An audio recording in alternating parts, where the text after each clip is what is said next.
What's going on, Weekend Hangover Nation? I'm your boy Surf, and I'm back. Today is my favorite time of the year. I get to start another segments of Undrafted. So today I'm starting out with the NFC North, and I'm talking about the Chicago Bears in an undrafted haul. I'm going to jump right in with Ladarius Mack, linebacker out of Buffalo. If that last name sounds familiar to Bears fans, it should, considering he's the younger brother of Bears star Khalil Mack. Here's a little background on Ladarius. He didn't play he didn't play high school football, which definitely set him back. And he could definitely play Khalil in a made-for-Hollywood movie starring the big man. So he looks just like him. It's kind of crazy looking. Like his brother, he plays edge, though unlike his brother, who was a refined pass rusher coming out of Buffalo, Ladarius is extremely raw. Is going to take some serious time to develop. I'll tell you this: his jump from his first season in Buffalo to his senior season was absolutely astronomical, finishing his senior season with 7 sacks and 11 tackles for loss. While not Khalil Buffalo numbers, you have to take into account that Little Mac was almost non-existent in his junior season.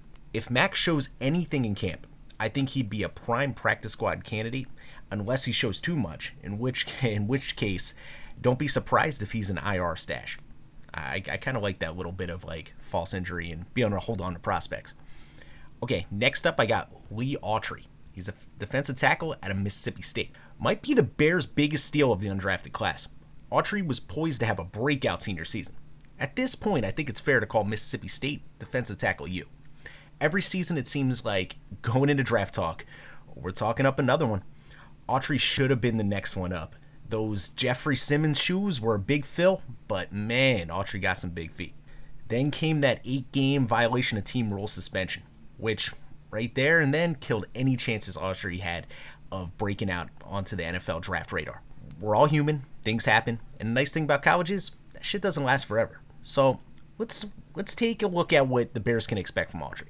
He's not huge, but I wouldn't call him undersized. He's 6'2", 310 pounds. Not bad size.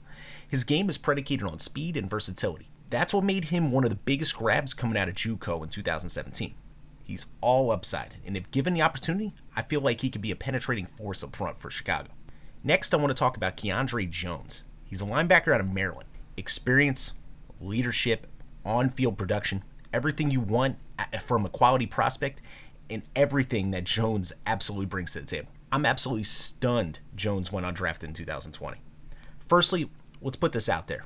Jones was totally snubbed by not getting a combine invite this year. His on-field production should have at least warranted an invite. Then, with the virus, he was again asked out by being unable to do a pro day in Maryland, so that's why he went undrafted.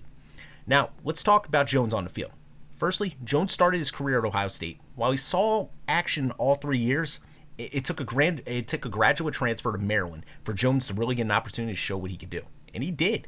His senior stats read as follows: 73 tackles, 14.5 for loss, and 7 sacks. As a defensive captain, that's really leading from up front. Now, the Bears have some really high-quality starters at linebacker, but I really think there's an opportunity for Jones to shine on special teams and make the squad.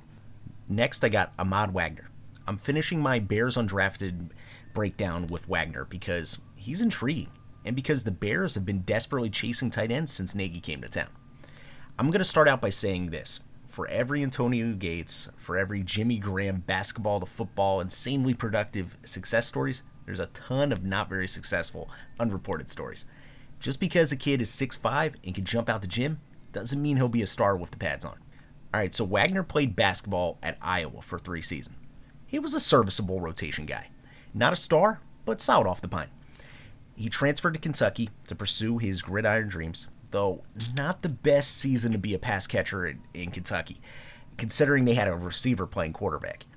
That being said, Wagner is an extremely intriguing, extremely raw prospect who will be fighting his ass off just to make the practice squad. And I'll say this, having Jimmy Graham, who had a similar story to Wagner, though he was a way better basketball player at the U, should help Wagner's cause. Maybe you can learn a few things from the veteran tight end. Alright guys, this has been another Weekend Hangover production. I'm your boy Surf. Hit us up with a comment, subscribe, all that good stuff, and I'll be back with some more Undrafted. Catch you guys later. Peace.